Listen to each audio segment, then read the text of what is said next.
자, 이재명의 또 다른 사법 리스크, 아직 2년이 넘도록 기소조차 되지 않은 마지막 리스크. 법카위용 사건이 결국 재판에 넘어가게 생겼습니다. 소환 조사도 패스하고 말이죠. 보통의 방식대로라면 검찰 소환 조사를 통해 조사를 거치고 난 후 기소 유무를 판단하는 게 정석인데, 이번만큼은 이재명을 그냥 법원으로 넘기겠다는 말과도 같은 겁니다. 자, 이 모든 일은 근데 이재명이 자초한 거예요. 왜냐? 검찰이 지난 여름 7월부터 이재명에게 해당 법카위용 사건 관련해서 검찰 소환 조사에 임하라고 출석하라고 통보를 했었거든요. 근데 3개월, 거진 4개월 가까이 수차례 소환 통보를 검찰 측에서 보냈지만 이재명은 모르쇠, 배째라식 대응을 하며 오늘은 이것 때문에 안 된다, 내일은 저것 때문에 안 된다 등등 갖가지 핑계를 대며 모든 소환 통보를 거부하기입니다. 아마 첫 번째 7월 중에 냈던 소환 통보는 당대표 선거 때문에 일정이 바빠서 전당대회 때문에 시간이 낼 수 없다라고 핑계를 댄 것 같아요. 심지어 검찰은 이재명의 모든 사정을 이해해주고 예전 문재인에게 보냈던 것처럼 그래, 그렇다면 서면 질의서라도 보낼 테니까 이거라도 작성해서 보내라 라고 통보를 했지만 그것도 역시 국정감사 준비 그리고 재보궐 선거 일정 때문에 할 수 없다라 핑계대며 이행하지 않았습니다. 근데 국정감사 때 이재명 단 한 번 등장한 거 알고 계시죠? 자, 3번의 소환 통보를 모두 다 거부하고 모든 편의를 봐주며 서면 질의까지 보냈던 검찰, 이것마저도 이재명이 빠꾸를 놓으니 이제는 더 이상 방법이 없이 이재명에게 소환 조사를 임하라는 출석 요구를 더 이상 하지 않고 바로 기소해서 그냥 재판에 넘기는 방안을 유력하게 검토하고 있다고 합니다.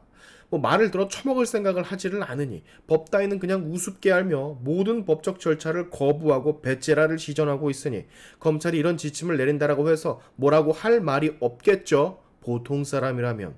근데 이재명 지네들은 다릅니다. 지들이 했던 짓은 생각하지 않고 3번의 소환 요구와 1번의 서면 질의 모두를 거부한 이재명의 그 과정들은 생각하지 않고 검찰이 그냥 기소하고 그냥 재판에 넘겼다라는 것에 초점을 맞춰 거기에서 용천 지랄들을 떨겠죠. 정적을 죽이니 뭐니 또 선동 오지게 할 겁니다. 자, 원래대로라면 말이죠. 통상 피의자 신분인 자가 3번이나 소환 통보에 임하지 않으면 그냥 바로 체포되는 게 정석입니다. 근데 그것마저도 지금 검찰이 봐준 거거든요. 왜? 거대 야당의 대표니까. 강제 소환을 하게끔 만드는 게 수사 관행이지만 그래도 야당 대표고 여의도 대통령으로까지 불리우는 대한민국 두 번째 권력자니까. 근데 여기까지는 검찰이 생각을 하지 않는 것으로 보여요. 저 같았으면 바로 진행을 했을 텐데 뭔가 정치적으로 엮여 있거나 검찰도 거대 야당의 눈치를 아예 안 볼 수 없다라는 걸 알고 있기에 이재명이 그러는 거 그렇다 치는데 괘씸한 건 이겁니다. 이재명은 정말이지 법 알기를 뭐같이 알아요. 법 위에 군림하려고 합니다.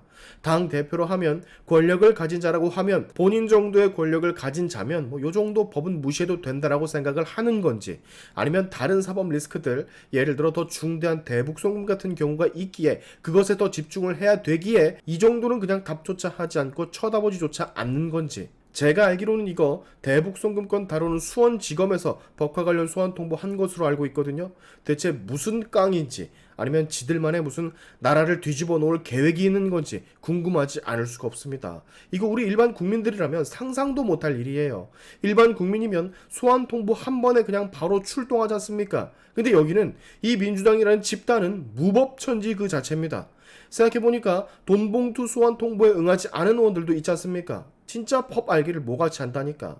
정말 도살장에 끌려가는 돼지 끌고 가듯이 질질 끌고 가도 모자랄 판에 검찰들 좀 강력하게 나갔으면 좋겠습니다. 아무리 권력자라고 하지만 그 정도로 편의를 봐주면 일반 국민들이 보기에 뭔가 박탈감과 실망감을 동시에 느끼지 않겠어요? 검찰에게 신뢰를 보여주지 못하는 국민들의 마음도 이런 걸 보면 제가 어느 정도 이해가 갑니다. 자, 오늘이 10월 29일 4일 후 민주당 총궐기, 장외투쟁 그런 것을 시작한다라고 하죠.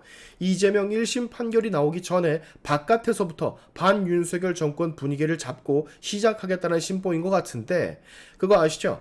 개가 짖어도 기차는 간다라는 거.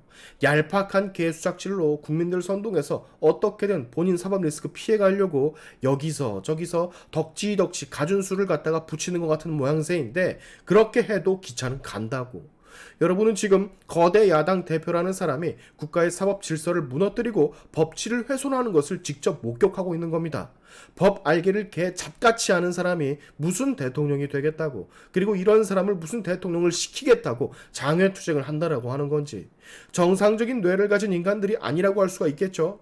제가 말씀드렸죠. 이재명은 우리나라 대한민국 정치 역사상 가장 많은 역대급 범죄 혐의들을 동시에 가지고 동시에 재판을 받고 있는 사람이라고. 그래서 저런 정치인과 동시대를 살며 저 정치인의 갖가지 범죄 혐의를 실시간으로 볼 수 있는 우리는 어떻게 보면 행운아라고. 왜?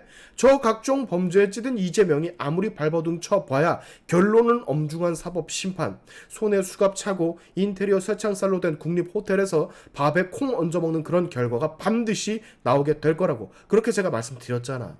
그렇게 될 겁니다. 될 수밖에 없어요. 그렇게 안 된다면 우리는 더 이상 자유민주주의 국가로서의 제 기능을 잃는다라는 의미이기 때문에 절대 그렇게 될 수밖에 없습니다.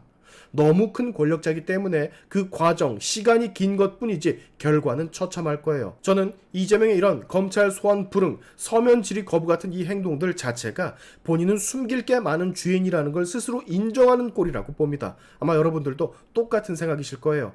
언젠가는 권력자 국회의원들도 음주운전, 사기, 운동권 시절 폭력 시위 가담, 상해, 더 넓게는 국민의 대표라는 임무를 수행하는 데 있어서 걸림돌이 될 수 있는 그런 전과 목록이 있다라고 한다면 국회의원 자체가 되지 못하게끔 하는 그런 법안이 통과되는 날, 그런 날이 왔으면 좋겠습니다. 오늘도 여러분은 갖은 방법으로 사법 방해를 하는, 최대한 본인의 재판을 늦추어 어떻게든 다음 대선에 나오려고 하는, 생존하려고 하는 이재명의 모습을 보신 겁니다. 근데 꿈깨라고 말해주고 싶네요. 오늘의 샤인티프 여기까지 하겠습니다. 여러분의 영상 공유는 세상을 밝히는 힘이 되니까 꼭 공유 부탁드리면서, 지금까지 제 영상이 좋으셨다면 구독과 좋아요 그리고 알림 설정까지 꼭 한 번씩 눌러주시면 감사하겠습니다. 다음에 봅시다.